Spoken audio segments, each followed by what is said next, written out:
ডাক দিছে আর ডাক দেওয়ার পরে কলে কথা বলছি তুই আবি নাহলে আমি তো অনেক খারাপ তুই জানোসই। যাওয়ার পর আমি গেছি ভয়ে ভয়ে, মানে যাওয়ার আমার ধরছে, ধরার পর অনেক মারছে আমারে। 4টার দিকে গেছি, আমার বহুত মারছে। মারার পর আমি গেছি ভাই আমার কী দোষ, আমি বুঝেছি। তো মারার পর কই সময় তোর বাসার থেকে 2 লাখ টাকা আন, তোর মেরানো তোর রকমুখ একটা দিন, এমনিই ভয় পেয়ে গেছি। তারপর আমি মানে আমার মারতেছে, আমার এইখান দিয়ে এখানে মারতেছে, মোবাইল দিয়ে মারতেছে আমাকে। মোবাইল দিয়ে মারার পর আমার যে হাতের ছুরিতে বড় ছুরি পিছনটা মারতেছে, এনে ঘেয়েছে ছুরিটা, এনে টান দিছে, এনে লাগছে, এখানে লাগছে, এখানে সব জায়গায় লাগছে ছুরি। যখন লাস্টে আমাকে ছুরি যখন দিবে পিছন দিয়ে, আমি এখান থেকে ঠেকায় আমি দৌড় দিছি। আমাকে আবার চোখে ধরাইছে, ভাই চোখে ধরে আবার এখানে আনছে। আইনা বলে কি তোরা এখানে কিছু করা যাবে না, আর চিপাইলো। এরপর একটা ভদ্র একটা আঙ্কেল আসলো। আঙ্কেল এসে কি ওকে তুমি মারতেছো কেন, ওকে তুমি মারতেছো কেন? মারার পর আমাকে কিছু না একটা ফ্যামিলি বলে, আমার পিছন দিয়ে ছুরি ঢোকানো, এখানে পর্যন্ত ছুরি ধরে রাখছে, কই অন্য টাকা কই ফ্যামিলি প্রবলেম, পিছনে ছুরি। আমি কিছু কি হ্যাঁ কই ফ্যামিলি প্রবলেম, আমি কিছু হ্যাঁ ফ্যামিলি প্রবলেম। আমি ভয়ে কিছু বলতে পারছি, আমার পিছনের ছুরি। তারপরে এখানে কিছু হবো না, ওরা চিপাইলো, আমার চিপাই লইছে, চিপাই লইয়া আরও 2 ঘন্টা টর্চার করছে, মারছে। আমি মিমনে 4-6 বার অজ্ঞান হয়ে গেছি, রক্ত বের হয়ে গেছে নাক দিয়ে আমার, অজ্ঞান হয়ে গেছি আমি এখানে। অজ্ঞান হওয়ার পর তারপর আবার হইসাইছে, আবার আমার পানি দা ধোয়াইছে, পানি খাওয়াইছে, আবার পানি মুনি খাওয়ার পর আমার গেঞ্জি মিঞ্জি সব ব্লাড মলার, এখানে ব্লাড মল সব বইরা গেছে গা। আবার আমারে সুন্দর আমারে ধোয়াইছে, ধোয়ানোর পরে উড়াইছে। তারপরে ওনারা বাবা খাইতেছিল, কি খাইতে রাখলে এরকম হচ্ছে, বাবা খাইতেছিল। বাবা খাই গিয়ে তোর ফ্যামিলি অনা আহে না, আর খাওয়া শেষ অনা আহে না, না এলে তোর রকম কেটে 2 লাখ তাড়াতাড়ি তোর ফ্যামিলিতে আনতে কো, 2 লাখ না আনলে তোর রকম কেটে হালাই দিন তোরে।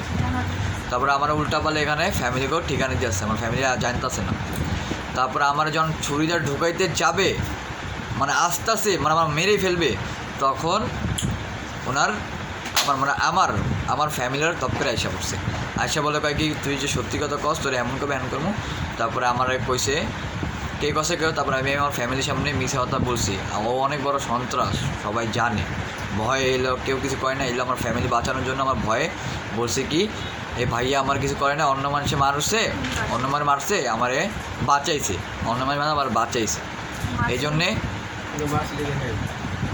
হ্যাঁ মারছে, কিন্তু হ্যাঁ মারছে আমার মায়ের আমার ফ্যামিলি লয়ে গেছি আমি এখান থেকে।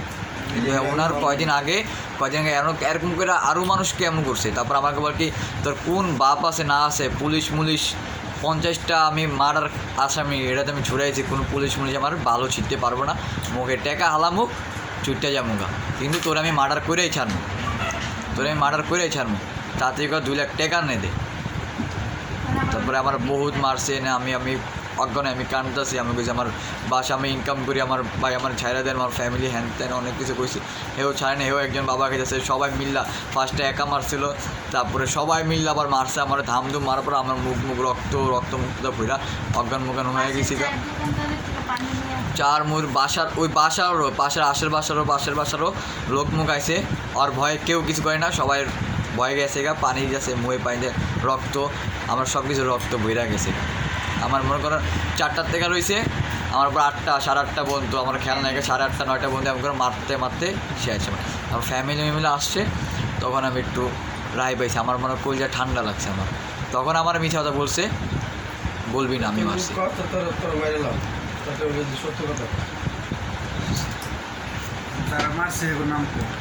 মারছে সকি ভাই, নাম হচ্ছে সকি, আর লগে আরও অনেকগুলো ছিল, এটা আমি চিনি না কে মেন হচ্ছে সকি। আসামের 11 নম্বর মিলাদ ক্যাম্প 11 নম্বর, ওটার এলাকা হয়েছে। ফার্স্টে আমার কোন রোডে জানি, ফার্স্টে আমার মেরিমেন্টের রোডে মারছে, ওইখানে সিসিটিভি ক্যামেরা আছে, সামনে আবার ছিল তো, শোরুম ছিল তো, মানে সিসিটিভি ক্যামেরা আছে, ধরা যাবে। আর ওখানে 4 দোকান আছে। আমার বাসা 12B বলো, হ্যাঁ আমার লয়ে গেছে 11 নম্বর মেরিমেন্টে লয়ে যেতে, আবার 11 নম্বর যে 11 নম্বর বলে কোন লাভ রোড, ওই লাভ রোডের চিপার ভিতরে, লাভ রোডের বাম সাইড চিপার ভিতরে আমার লয়ে মারছে। ওনারাই ঠিকানা বলতেছিল, পরে শুনছে।